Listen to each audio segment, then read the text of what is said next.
बिस्मिल्लाहिर्रहमानिर्रहीम। अस्सलामु अलैकुम। ट्रैवल सिस्टम यूट्यूब चैनल में खुश आमदीद। तो बहुत से दोस्त मुझसे रब्ता कर रहे हैं जो ईरान विज़िट वीज़े पे जाना चाहते हैं। ईरान विज़िट वीज़ा लेने का क्या तरीक़ाकार होगा, इसके बारे में मैं आपको बता देता हूँ। और बहुत से लोग मुझे ये भी कह रहे हैं कि हमने आज़रबाईजान जाना है और बरास्ता ईरान जाना है, उसके बारे में रहनुमाई फरमा दें। और कुछ दोस्तों के पास तुर्की का वीज़ा है, वो भी बाय रोड जाना चाहते हैं।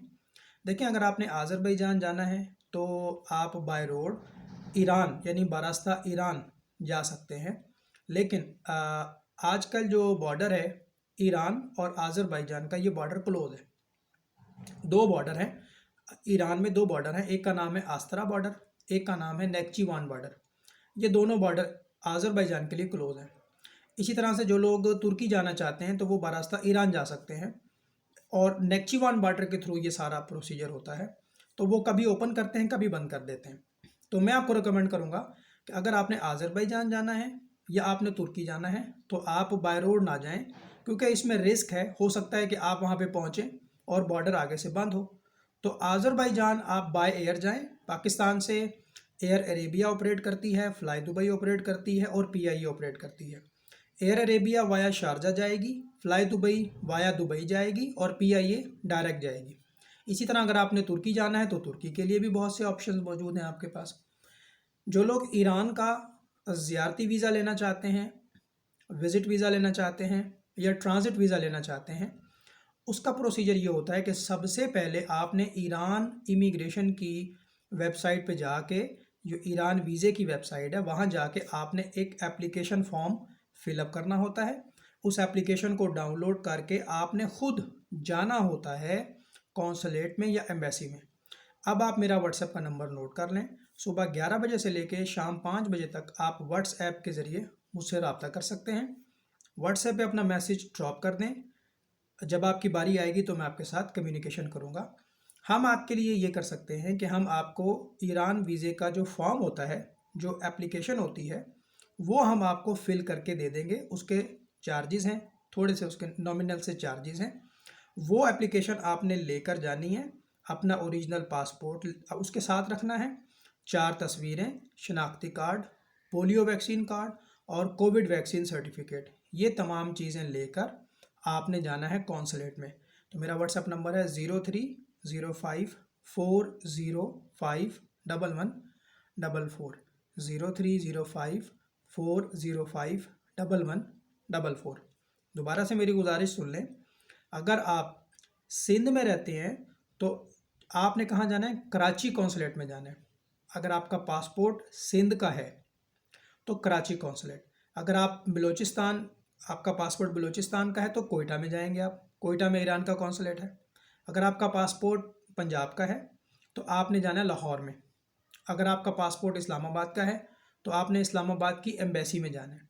इसी तरह अगर आपका पासपोर्ट केपीके का है तो आपने पेशावर में जाना है। अगर एक आदमी का पासपोर्ट है तो पंजाब का, लेकिन वो सिंध में काम कर रहा है, तो कराची वाले उसको शायद एंटरटेन ना करें, क्योंकि आपका पासपोर्ट पंजाब का है तो आपको लाहौर जाना पड़ेगा। इसी तरह अगर एक आदमी का पासपोर्ट है तो सिंध का, लेकिन वो पंजाब में काम कर रहा है, तो हो सकता है कि लाहौर वाले उसको एंटरटेन ना करें, आपको कराची जाना पड़ेगा। ये जो ईरान की एम्बेसी है ये इस्लामाबाद में है और जो जनरल कॉन्सुलेट्स हैं ये लाहौर, कराची, कोयटा और पेशावर में। तो इसका तरीकाकार ये है कि जिस सूबे का पासपोर्ट होगा वो अपने सूबे के कॉन्सुलेट से रब्ता करेगा। जब आप मुझसे रब्ता करेंगे तो आप मुझे अपने पासपोर्ट की कॉपी सेंड करेंगे, एक तस्वीर वाइट बैकग्राउंड वाली सेंड करेंगे और अपना शनाख्ती कार्ड फ्रंट और बैक साइड से इसकी पिक्चर बना के या स्कैन करके किसी शॉप से स्कैन करवा लेंगे तो ज़्यादा बेहतर है, क्योंकि पासपोर्ट की क्वालिटी जब आप मोबाइल से पिक्चर बनाते हैं तो सही नहीं आती। 50-100 रुपये देंगे, कोई भी कंप्यूटर वाला आपको पासपोर्ट और CNIC स्कैन करके दे देगा। एक सफ़ेद बैकग्राउंड वाली तस्वीर आपने किसी फ़ोटो वाली दुकान से बनवा लेनी है और तस्वीर का आपने प्रिंट नहीं निकलवाना, आपने उसको कहना भाई ये मुझे व्हाट्सएप कर दे। ये चीज़ आप हमें भेजेंगे। उसके बाद आप ये बताएंगे कि आपको कौन सा वीज़ा चाहिए। आपको ज़ियारती वीज़ा चाहिए, आपको टूरिस्ट वीज़ा चाहिए या आपको ट्रांज़िट वीज़ा चाहिए। ट्रांज़िट वीज़ा वो वीज़ा होता है कि आपके पास पहले से आज़रबाईजान का वीज़ा मौजूद है और आप बारास्ता ईरान आज़रबाईजान जाना चाहते हैं तो आपको ट्रांजिट वीज़ा चाहिए। ट्रांजिट वीज़े पर 7 डेज़ का स्टे होता है, आप 7 दिन वहाँ पे क़याम कर सकते हैं और फिर आगे आपको जाना होगा। जिन लोगों के पास तुर्की का वीज़ा है और ईरान से गुजरना है तो वो भी ट्रांजिट वीज़ा लेकर जाएंगे, ठीक है। अच्छा, अगर आपके पास आगे किसी कंट्री का वीज़ा नहीं है तो आपको ट्रांजिट वीज़ा कॉन्सुलेट या एम्बेसी जारी नहीं करेगी, क्योंकि आपके पास तो आगे किसी भी कंट्री का वीज़ा नहीं है। तो आपके पास ऑप्शन होता है या तो 1 महीने का टूरिस्ट वीज़ा ले लें। टूरिस्ट वीज़ा मुस्लिम्स के लिए भी है और नॉन मुस्लिम्स के लिए भी है। बाज़ औक़ात जो गैर मुस्लिम्स हैं वो भी जाना चाहते हैं ईरान, वहाँ जाके घूमना फिरना चाहते हैं, सैर व सियाहत करना चाहते हैं। तो जो टूरिस्ट वीज़ा होता है वो सबके लिए है, मुस्लिम्स के लिए भी और नॉन मुस्लिम्स के लिए भी, और उसका अप्रूवल रेशो अच्छा है, यानी कि जल्दी वीज़ा अप्रूव हो जाता है, काफ़ी चांसेस हैं कि वीज़ा आ जाएगा। जो ज़ियारत का वीज़ा होता है ये आम तौर पे वो लोग लेते हैं जो मुसलमान हैं, जिन्होंने वहाँ पे जाकर ज़ियारतें करनी है मशहद में और कुम में, और फैमिली में भी लोग जाएं तो अप्रूवल के चांसेस ज़्यादा होते हैं। अगर आप अकेले हैं और ज़ियारती वीज़ा अप्लाई करते हैं तो इसके चांसेस कम हैं। तो मैं आपको रिकमेंड करूँगा, अगर आप अकेले हैं और ईरान की सैर व तफरीह के लिए आप जाना चाहते हैं तो आप tourist visa, visit visa apply करें। उसकी फ़ीस थोड़ी ज़्यादा होती है लेकिन उसका अप्रूवल रेशो अच्छा होता है। अगर आपने आज़रबाईजान का वीज़ा लिया हुआ है, आपने बाय रोड जाना है तो फिर आप ट्रांजिट वीज़ा लें। अगर आपके पास तुर्की का वीज़ा है और आपने बाय रोड जाना है तो ट्रांजिट वीज़ा लें। ट्रांजिट वीज़ा उसी सूरत में मिलेगा जब आपके पास आगे किसी कंट्री का वीज़ा होगा। अगर आपके पास आगे किसी कंट्री का वीज़ा नहीं है तो आपको ट्रांजिट वीज़ा नहीं मिल सकता। ट्रांजिट वीज़ा होता है सिंगल एंट्री और ट्रांजिट वीज़ा होता है डबल एंट्री। क्या मतलब हुआ इस चीज़ का? इसका मतलब ये है कि मैंने पाकिस्तान से आज़रबाईजान जाना है ईरान से गुजरते हुए, और वापस भी मैंने ईरान के रास्ते आना है, तो मुझे डबल एंट्री वीज़ा चाहिए। अब पाकिस्तान में कोई भी एम्बेसी या कौंसलेट डबल एंट्री वीज़ा बहुत मुश्किल से जारी करते हैं। तो लोग क्या करते हैं कि यहाँ से सिंगल एंट्री ले लेते, ईरान से गुजर के आज़रबाईजान चले जाते हैं, और आज़रबाईजान से जब वापस आना हो तो आज़रबाईजान में जो ईरान की एम्बेसी है वहाँ से एक और वीज़ा लगवा लेते हैं बाय रोड का। तो ये आपकी मर्ज़ी है, आप पर डिपेंड करता है कि आप बाय एयर जाना चाहते हैं या बाय रोड जाना चाहते हैं। बाज़ औक़ात लोग बाय रोड चले जाते हैं, एक साइड से वन वे पे चले जाते हैं और वापसी जहाज़ के ज़रिए आ जाते हैं, ठीक है, ये भी कर सकते हैं। अब इसकी फ़ीस कितनी है? जब हम आपका एप्लीकेशन फॉर्म भरेंगे तो वो जो फ़ीस होगी वो सामने आ जाएगी, आया कि वो 12,000 है, आया कि वो 8,000 है। एक फ़ीस होती है नॉर्मल और एक होती है अर्जेंट। नॉर्मल फ़ीस जो होती है वो उससे मुराद ये है कि आपका वीज़ा 3 दिन में, 4 दिन में, 7 दिन में प्रोसेस होगा, और जो अर्जेंट होती है वो 2 दिन में, 3 दिन में प्रोसेस होगा। अर्जेंट की फ़ीस ज़्यादा होती है और नॉर्मल की फ़ीस कम होती है। Transit visa single entry normal, transit visa double entry normal, transit visa single entry urgent, transit visa double entry urgent, tourist visa single entry normal, tourist visa single entry urgent, ज़ियारती visa normal और ज़ियारती visa urgent. ये क्या चीज़ है? ये वीज़ों की इकसाम है। Normal वीज़े की जो फ़ीस है वो थोड़ी कम होती है, अर्जेंट वीज़े की फ़ीस थोड़ी सी ज़्यादा होती है।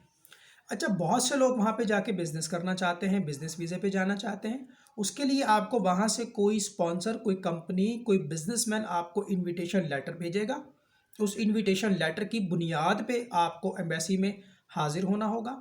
आप अपनी बैंक स्टेटमेंट दिखाएंगे, टैक्स रिटर्न्स दिखाएंगे, एनटीएन दिखाएंगे, चैम्बर ऑफ कॉमर्स की मेंबरशिप दिखाएंगे, बैंक स्टेटमेंट दिखाएंगे, वो इनविटेशन लेटर दिखाएंगे। तो वो आपको 3 महीने का मल्टीपल वीज़ा भी दे सकते हैं, 6 महीने का मल्टीपल वीज़ा भी दे सकते हैं। लेकिन बिजनेस वीज़े के केस में स्पॉन्सर रिक्वायर्ड होता है, इनविटेशन लेटर रिक्वायर्ड होता है। ये चीज़ आप जहन में रखें। तो मैंने आपको बड़ी तफसील से, बड़ी डिटेल से सारी इन्फॉर्मेशन दे दी है। आपको कॉन्सुलेट में जाना होगा, आपको एम्बेसी में जाना होगा वीज़ा लगवाने के लिए, वीज़ा प्रोसेस करवाने के लिए।